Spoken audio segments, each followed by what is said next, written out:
Lord ఈరోజు దేవుని వాగ్దానంగా యోబు గ్రంథము 29వ అధ్యాయము 3వ వచనాన్ని చూసుకుందాం. ఆయన దీపము నా తలపైగా ప్రకాశించెను. దేవునికి స్తోత్రం, మహిమ కలుగును గాక. యోబు చక్కటి సాక్ష్యాన్ని ఇస్తా ఉన్నాడు.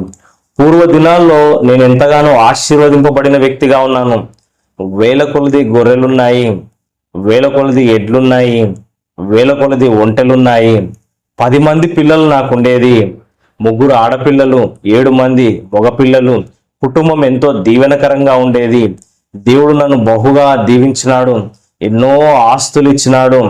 ఆయన దీపము నా తలపైగా ప్రకాశించను. ఆ పూర్వ దినాలు ఇప్పుడు ఉంటే బాగుండేది. అప్పుడు నన్ను అందరూ కూడా అదృష్టవంతుడా, గొప్ప వ్యక్తి, దేవుని దల్లా దయ పొందిన వ్యక్తి, ఎంతో ఆశీర్వదింపబడిన వ్యక్తి అని వివిధ రకాల మాటలతో నన్ను ప్రోత్సహిస్తూ ఎంతో చక్కగా మాట్లాడేవారు. కానీ నేటి స్థితిలో కృంగిపోయి ఉన్నాను. అప్పట్లో బాగుండే వ్యక్తిని, కానీ ఇప్పుడు బాధలో ఉన్నాను. అప్పట్లో ఎంతో ఆరోగ్యం ఉండేది, ఇప్పుడు ఆరోగ్యం క్షీణించిపోయింది. మరి ఈ కష్టాలు నాకు ఎందుకు వచ్చినాయో అని యోబు బాధపడతా ఉన్నాడు. దేవునికి స్తోత్రం, మహిమ కలుగును గాక. మరి ఈరోజు వాక్యం వింటున్న నీ పరిస్థితి కూడా అలాగే ఉందేమో.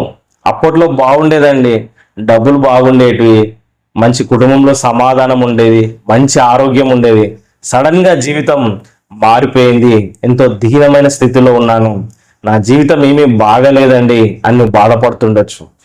మరి యోబు తన యొక్క శ్రమల్లో నిరీక్షణ కలిగి, విశ్వాసం కలిగి స్థిరంగా నిలబడ్డాడు. నీవు కూడా ఆ విధంగా నిలబడితే దేవుడు నిన్ను కూడా స్వస్థపరిచి యోబుకు అనుగ్రహించినట్లు 2 ఆశీర్వాదం నీకు అనుగ్రహిస్తాడు.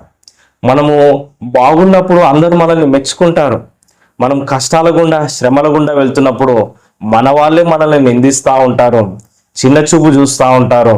అయితే అలాంటి సమయంలో మనం స్థిరంగా నిలబడాలి. ఎక్కడ కూడా కృంగిపోవద్దు. హల్లెలూయా.